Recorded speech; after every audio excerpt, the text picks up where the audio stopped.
جاءت رسل ربنا بالحق والصلاة والسلام والتحية والإكرام على النبي المكي المدني القرشي الهاشمي الأبدعي مولانا ومولى الثقلين جد الحسنين أبي القاسم اللهم صل على محمد وآل محمد وآله الطيبين الطاهرين المعصومين المظلومين ولعنة الله على أعدائهم وغاصب حقوقهم ومنكر فضائلهم ومصائبهم وولايتهم وشجاعتهم. أما بعد فقد قال الله تبارك وتعالى في قرآن المجيد وقوله الحق بسم الله الرحمن الرحيم قل لا أسألكم عليه أجرا إلا المودة في القربى. اللهم صل على محمد وآل محمد. عزیزان محترم،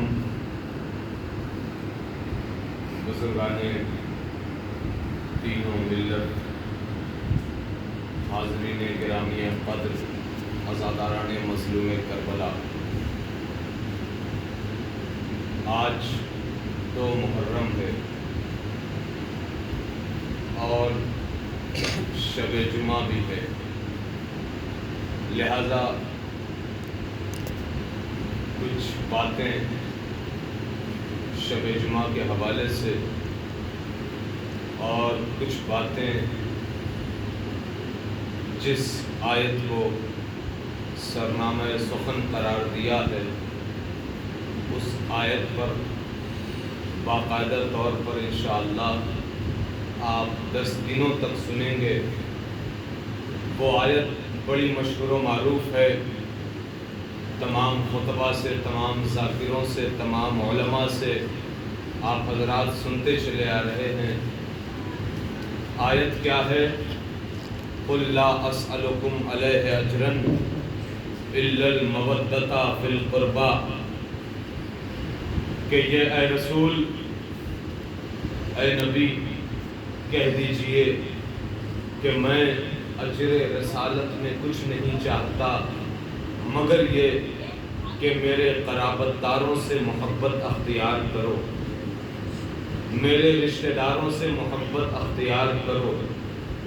اب یہاں سے گفتگو کا آغاز کہ وہ اہل بیت کے جن کی محبت اور جن کی مودت کا پروردگار عالم تذکرہ کر رہا ہے، بلکہ صرف تذکرہ نہیں کر رہا ہے، وہ باقاعدہ پروردگار عالم ایک صلوات پر محمد اللهم صل على محمد وآل محمد. بارے دیگر نعرہ صلوات. اللهم صل على محمد وآل محمد. بلکہ آپ سے تقاضا کر رہا ہے کہ تم محبت اہل بیت کو اپنے کلیجے میں بساؤ. کیوں؟ اس لیے کہ اگر چاہتے ہو اجر رسالت ادا کرنا تو ظاہر ہے اجر رسالت کون ادا نہیں کرنا چاہے گا؟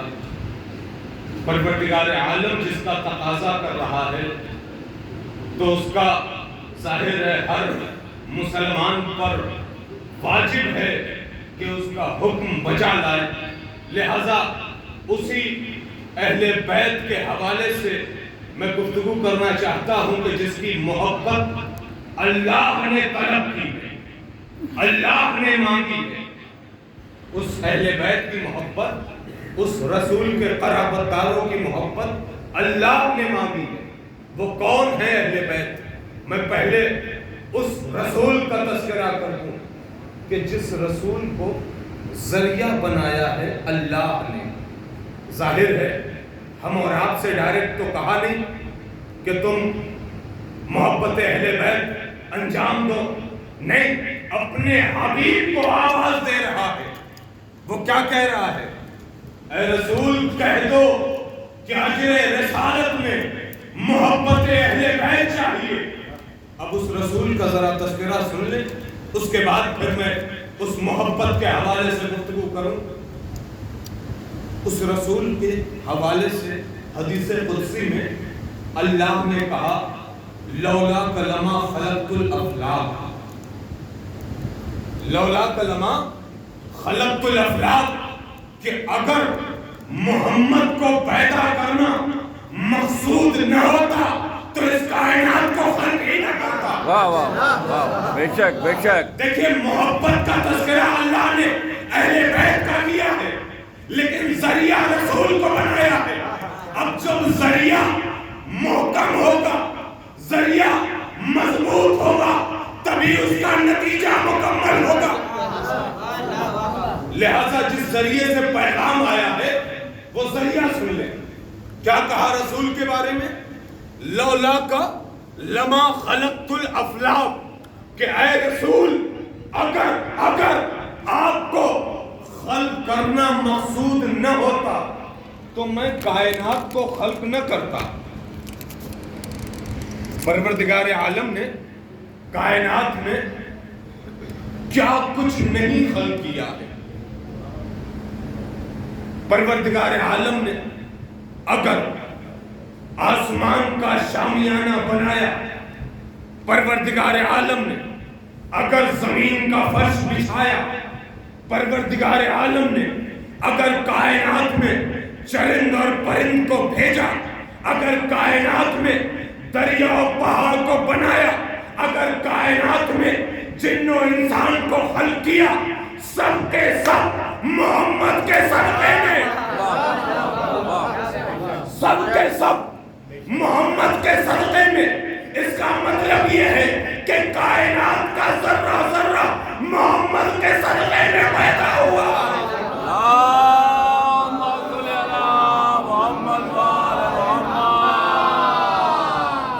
کائنات کا ذرہ ذرہ محمد کے صدقے میں پیدا ہوا۔ ہر مسلمان اس بات کو ماننے کے لیے تیار ہے۔ اب ایک بات کہنا چاہتا ہوں، پوری توجہ رہے۔ محمد کون؟ کہ جس کے صدقے میں اللہ نے پوری کائنات کو خلق کیا۔ آج اسی کا کلمہ پڑھنے کے بعد انسان خود کو مسلمان کہلاتا ہے۔ اسی محمد کا کلمہ پڑھنے کے بعد اپنے کو بڑے فخر سے مسلمان کہلاتا ہے۔ لیکن ایک جملہ آپ کی خدمت کے حوالے کر رہا ہوں کہ تمام امت مسلمہ جس کا کلمہ پڑھتی ہے اسے محمد کہتے ہیں، اور اسی محمد کا وصی علی وہ ہے کہ جس کی اتباع کرنے کے بعد، جس کی پیروی کرنے کے بعد انسان بزر و سلمان بنتا ہے۔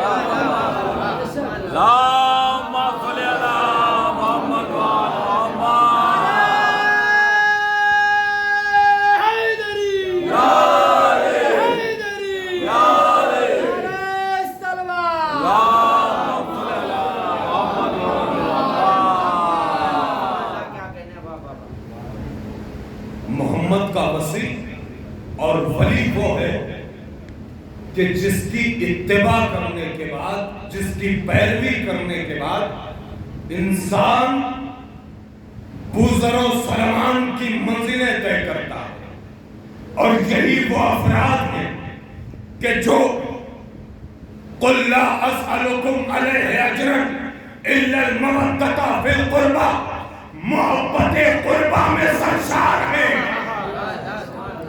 جو واقعاً حق ادا کرتے ہیں۔ وہ یہی فہرست ہے، جناب سلمان، جناب عمار، جناب مختار، جناب حبیب، یہ تمام کے تمام علی کے چاہنے والے جو واقعاً جو محبت اور مودت کا دھرم رکھتا ہے، یہی وہ چاہنے والے ہیں۔ لہذا یہ محبت بڑی عظیم شے ہے جس کے لیے پروردگار کہہ رہا ہے کہ اہل بیت کی محبت اختیار کرو۔ بڑی عظیم شے ہے، بہت عظیم نعمت ہے۔ امام سجاد علیہ السلام کے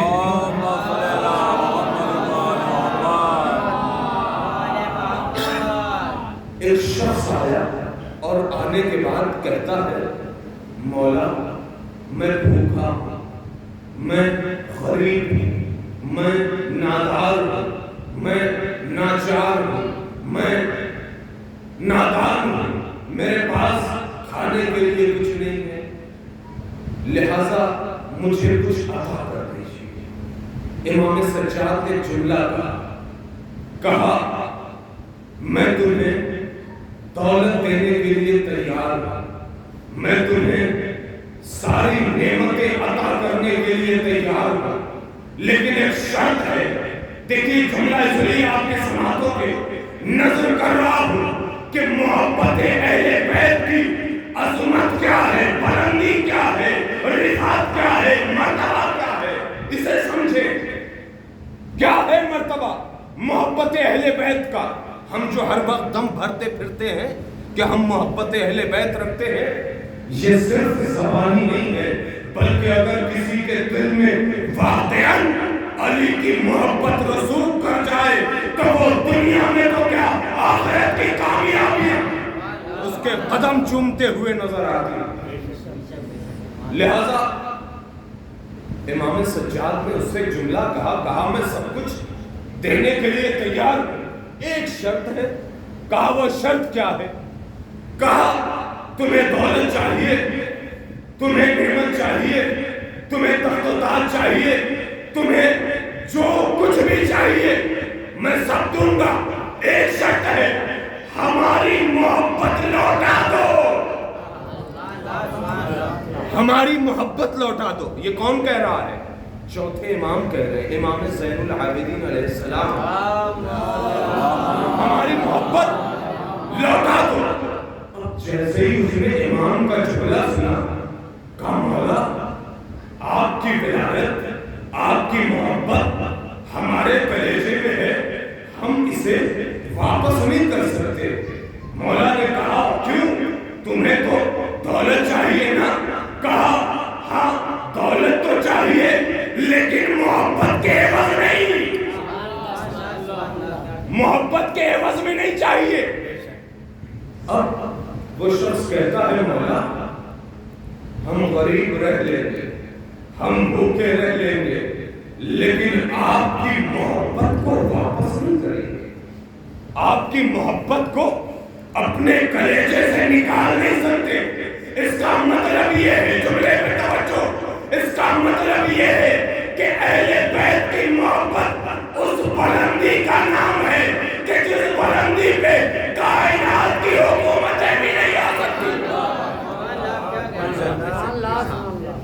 جس محبت کے سامنے کائنات کی تمام طاقتیں ہیچ ہیں، کائنات کی تمام طاقتیں مجبور ہیں، وہ محبت اہل بیت ہے۔ لہذا ایک جملہ، ایک پیغام کہ جب بھی کبھی ایسا دور آئے، ایسا وقت آئے کہ ہم کہیں پر ذرا سا مجبور نظر آئے تو وہاں پر بھی بھرنا نہیں ہے، وہاں پر اپنے جذبات کو کھونا نہیں ہے کہ ہم اہل بیت کو مانتے ہیں، نماز پڑھتے ہیں، روزے رکھتے ہیں، عبادتیں کرتے ہیں اور تمام کے تمام اعمال خیر کرتے ہیں، اللہ نے محبت سے سرشار کیا ہے، اس کے باوجود علی کی محبت دل میں ہے، لیکن ہم ہی غریب ہیں، ہمارے ہی پاس کچھ نہیں ہے۔ ہم جس کے پاس اہل بیت جیسی محبت کی نعمت ہو،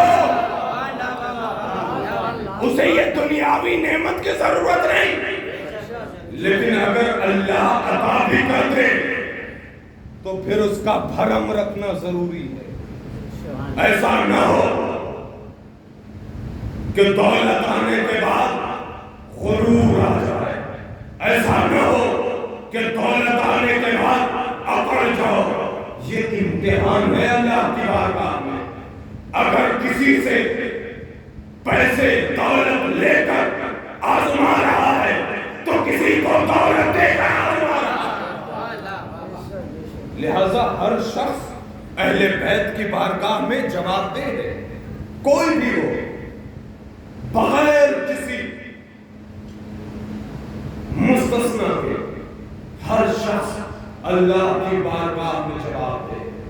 لہذا ہمیں بھرنے کی ضرورت نہیں ہے کہ ہمارے پاس یہ نہیں ہے، ہمارے پاس وہ نہیں ہے. ایک روایت یاد آ رہی ہے آپ کو سنا دوں، بڑی پیاری روایت ہے.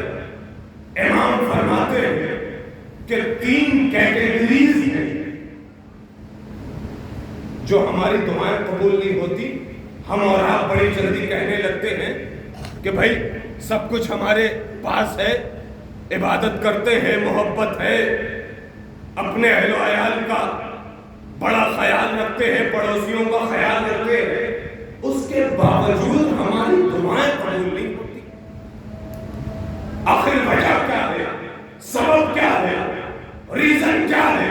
میرا امام فرماتا ہے کہ دیکھو 3 طریقے کی دعائیں ہوتی ہیں جب تمہاری زبان سے. اور ایک اور جملہ سن لیجیے کہ دعاؤں کی گفتگو چل رہی ہے اور کس کی زبان سے ادا ہو رہی ہے؟ وہ اہل بیت کے چاہنے والوں کی بات ہو رہی ہے. امام فرماتے ہیں کہ جب ہمارا چاہنے والا کبھی یہ کہہ دیتا ہے کہ ہماری دعائیں قبول نہیں ہو رہی ہیں تو اس کے لیے 3 جملے امام کے آپ کی خدمت میں. پہلی دعا جب انسان کرتا ہے اور قبول نہیں ہوتی تو وہ برجستہ کہتا ہے کہ ہم امام کے چاہنے والے ہیں، دعا کرتے ہیں، قبول نہیں ہوتی. امام نے کہا کبھی یہ نہ سوچنا کہ تمہاری دعا قبول نہیں ہوئی، بلکہ ہم وعدہ کرتے ہیں کہ تمہاری تمام دعائیں قبول کریں گے اگر اہل بیت کے ساتھ ہو.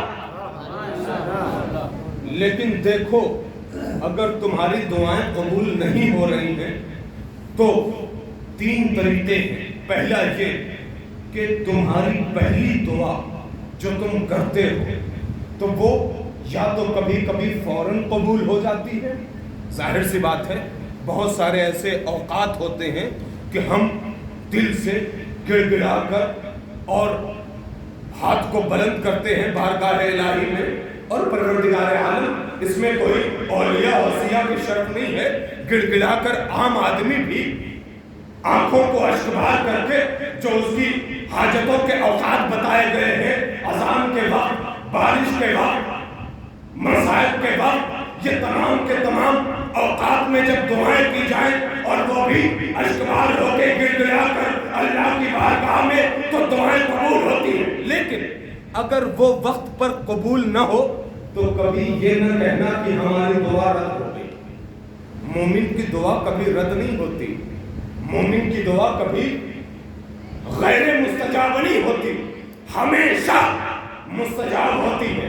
لہذا امام نے کہا کہ وہ جو فوراً تمہاری دعا قبول نہیں ہوتی اس کا مطلب یہ ہے کہ خدا نخواستہ بھائی نے کہا کہ ہم نے ابھی نماز میں دعا کی کہ پریشانی بہت ہے، چند روپے آ جائیں، لیکن پریشانی دور نہ ہو سکی.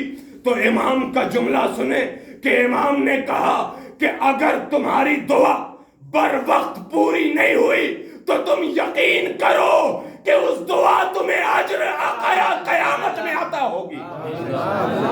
اللہم صلی علی محمد وآل محمد. اس کا اجر تمہیں ابھی نہیں ملا تو تمہیں روز محشر اس کا اجر دیا جائے گا.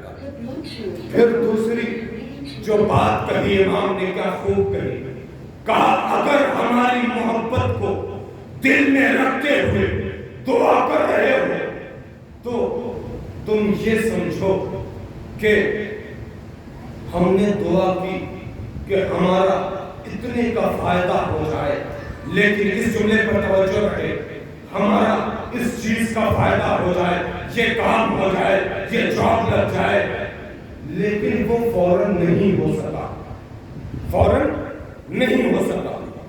تو امام کا جملہ ہے، امام نے کہا کہ مثلا تم چاہتے ہو کہ یہ کام ابھی ہو جائے لیکن ہوا نہیں، اس کا مطلب یہ ہے کہ تم چاہتے تھے کہ یہ کام ہو جائے، ہوا نہیں، لیکن اللہ نے اس کام کو روک کر تمہارا دوسرا کام کیا ہے.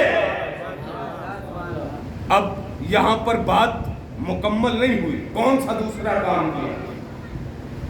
بات مکمل کر دوں۔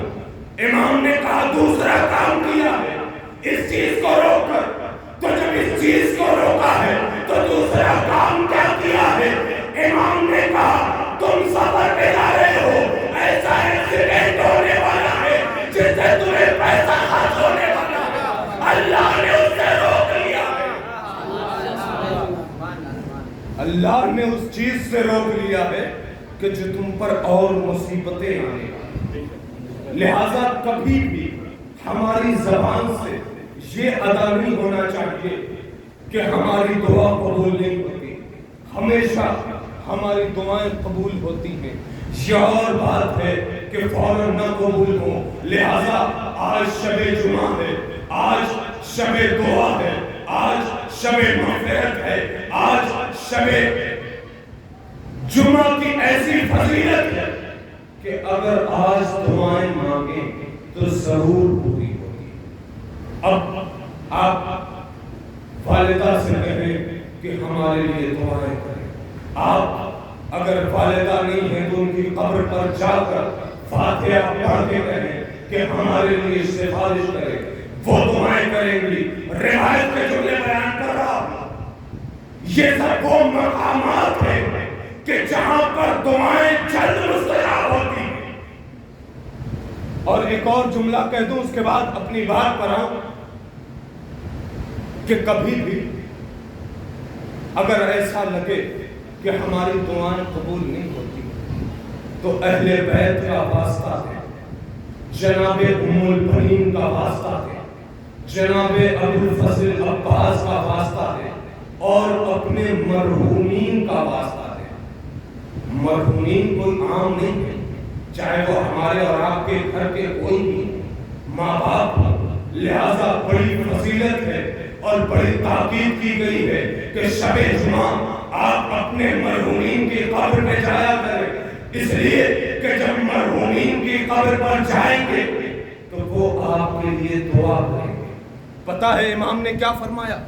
امام فرماتے ہیں کہ جیسے کوئی عام آدمی جب کوئی کسی بچے کو کسی بزرگ ایک گفٹ کرتا ہے، ایک سوغات دیتا ہے، ایک تحفہ دیتا ہے تو بچہ کتنا مسرور ہوتا ہے، کتنا خوش ہوتا ہے۔ اسی طریقے سے جب اپنے مرحومین کے لیے آپ ایک سورہ فاتحہ دیتے ہیں تو وہ خوش ہو جاتا ہے، اور جب خوش ہوتا ہے تو آپ کے لیے دعائیں کرتا ہے، اور جو آپ کے لیے دعائیں کرتا ہے تو پھر وہ قبول ہونا حتمی ہے۔ کیوں؟ اس لیے کہ مرحوم ہے جس پر رحمت نازل ہو رہی ہے۔